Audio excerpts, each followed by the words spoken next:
વાંકાનેરના ઢુવા ગામનું આ મકાન છેલ્લા 1 વર્ષથી આવી જ હાલતમાં ઊભું છે। મકાનના નથી પિલર બન્યા કે નથી ધાબુ ભરાતું। આ ઘર બાંધી રહેલ શેરશિયા પરિવારનું સ્વપ્ન પણ ઘરની પ્લિન્થ સાથે તૂટી ગયું છે। આ ઘરમાં શરૂઆતથી જ એવો હલકો સિમેન્ટ વપરાયો કે તેના પિલરો તો એવી રીતે તૂટી ગયા જાણે પત્તાનો મહેલ।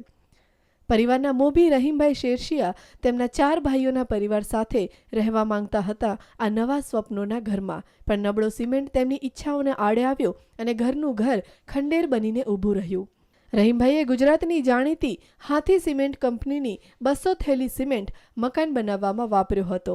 આ સિમેન્ટ તેના ગ્રેડિંગથી લઈને મજબૂતાઈમાં ઉતરતી કક્ષાનો હતો। આવો નબળો સિમેન્ટ વાપરવાને કારણે રહીમભાઈના મકાનનું બાંધકામ ફેરવાઈ જતું હતું માટીના ભૂકામાં। કેમિકલયુક્ત નબળા સિમેન્ટના કારણે પોતાનું મકાન ઊભું ના થઈ શકવાના કારણે રહીમભાઈ કાયદાનું શરણ લીધું। અમે સિમેન્ટ ખરાબ નીકળી એટલે આ જે બીમ કોલમ રહી જામવામાં કેવરાયું એટલે અમે એના એન્જિનિયરોને બોલાયા એટલે એ એન્જિનિયર પહેલો એન્જિનિયર આવ્યો એટલે એને કહી દીધું કે એમાં કેમિકલ માટીનો ભાગ વધારે છે એટલે કે તમે બાંધકામ ન કરતા। અમે કંઈ સાઇન કે એવું કંઈ લીધું નહીં આપણે, બરાબર। એટલે પછી અમે રોકી દીધું કામ।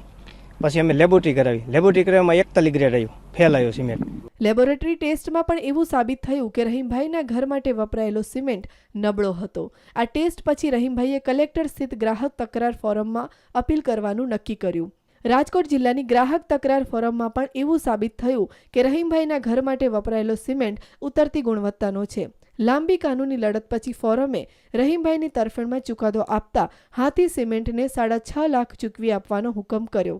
હુકમ કર્યો, એને દંડ ઓલો દઈ દીધો, એને કા જે ફોલ્ટ હતો એને સાચો જવાબ એને આપી દીધો। 6,60,000 જેવું એમને ખર્ચ ચૂકવી દીધું છે, ઓલા એને આપી દીધું છે નોટિસમાં, પણ અમને ચૂક્યું નથી હજી।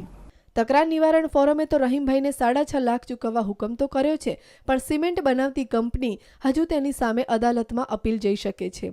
અને જો એવું થશે તો ઢુવા ગામનું આ ઘર હજુ વર્ષો સુધી શેરશિયા પરિવારની રાહ જોતું ખંડેરની જેમ જ ઊભું રહી શકે છે। Bureau report, news online.